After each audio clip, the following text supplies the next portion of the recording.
Hi friends, কেমন আছো? আশা করছি ভালো আছো।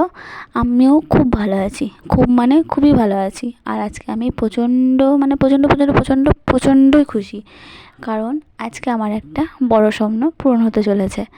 তো তোমরা ভাবতে পারো যে এটা কেমন বড় স্বপ্ন, মানে তোমাদের কাছে হয়তো এটা খুব একটা বড় নয়, কিন্তু আমাদের মতো মধ্যবিত্ত পরিবারে না এটা অনেকটা বড় স্বপ্ন। তো সেই স্বপ্নটা আজকে আমি পূরণ করব। তো পূরণ করতে চলে যাচ্ছি আমরা বোলপুরে, সেখানে হবে আমার সেই স্বপ্ন পূরণ। তো আমি, আমার বর, আমার ছেলে বেরিয়ে পড়েছি বাইক নিয়ে সেই স্বপ্ন পূরণের দিকে। চলো যাওয়া যাক সেখানে। তো প্রচণ্ড রোদ ছিল, দুপুর দিকে বেরিয়েছি। তো দেখো আমরা সেখানে চলেও এসেছি। এইখানেই হবে আমার সেই স্বপ্ন পূরণ। তো চলো ভিতরে যাওয়া যাক। আমি প্রচণ্ড এক্সাইটিং। তো এই দেখো আমার বর আর আমার ছেলে যাচ্ছে, আমি পিছন পিছন যাচ্ছি। তো দেখো এখানে প্রচুর এসি। তো এগুলো আমার একটাও স্বপ্ন, এগুলো আমি কিনবো না, এগুলো কিনতে আসিনি। আমি যেটা কিনবো সেটা আছে দোতলায়।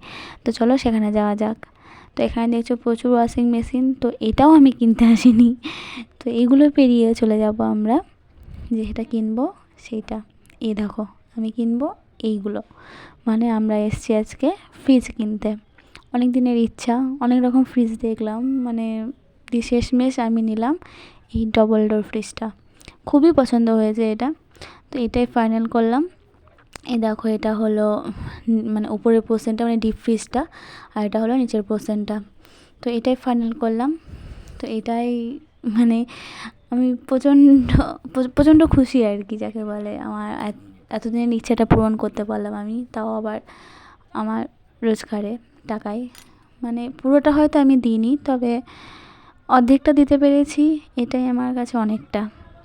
তো তারপরে ভাবলাম চলো বাড়ি যাওয়া যাক, কিন্তু তারপর ভাবলাম না, অনেকটা দেরি হয়ে গেছে, একটু খাওয়া দাওয়া করা যাক। তো খাওয়া দাওয়া মানেই আমার মনে পড়ে বোলপুরে সেই ফুড কোর্ট। তো এখানে খাওয়া আমার খুব ভালো লাগে। তো এখানে এলে আমি বিরিয়ানিটা খাবোই, ঠিক আছে? মানে বিরিয়ানিটা, এখানে বিরিয়ানিটা এতটাই ভালো করে, তোমরা গেলেও এটা মানে ট্রাই করতে পারো, খারাপ লাগবে না। তো দেখো এটা ভেতরেরটা। আর এখানে আমি ওয়েট করছি বিরিয়ানির জন্য। আমার বর গেছে অর্ডার দিতে, আর আমি এখানে বসে বসে ওয়েট করছি কখন বিরিয়ানিটা আসবে আর আমি খাবো। তো এই দেখো চলেও এসেছে গরম গরম বিরিয়ানি। তো দেখো বিরিয়ানি 2 প্লেট, 1 প্লেট মানে একটা চিকেন চাপ আর 2টো রায়তা দিয়ে গেছে। তো গরম গরম বিরিয়ানি খেতে সবার চলো, আর ঠান্ডা করা লাভ নেই, খেয়ে নেওয়া যাক। তো খেতে খেতে বরের সাথে একটু কথা হচ্ছিলো, মানে ওর পাতে পড়েছিল লেগ পিস, তাই বললাম না আমি লেগ পিসটা নেবো, আমার চিকেনটার সাথে তুমি, আমার পড়েছিল সলিড পিস, আমার তুমি চেঞ্জ করে নাও। তো বলছে না আমি লেগ পিসটা খাবো, আর না ওইটা আমিই নেবো। তো এই নিয়ে একটু কথাকাটি হচ্ছিলো। তো চলো খাওয়া দাওয়া করে দেখা হচ্ছে। তারপরে খাওয়া দাওয়া শেষ, এবার নিয়ে নিলাম একটা ঠান্ডা 7 আপ। এত গরম পড়েছে, ঠান্ডা না নিলে ঠিক জমছে না। তো দেখো আমার প্লেটে একটু পড়ে আছে, বরের প্লেট একদম পরিষ্কার, বড় ঠান্ডা খেয়ে নিল। আর এদিকে আমার ছেলে খাচ্ছে চিকেন লেগ পিস। তো চলো এবার বাড়ির পথে রওনা দেওয়া যাক। বাই।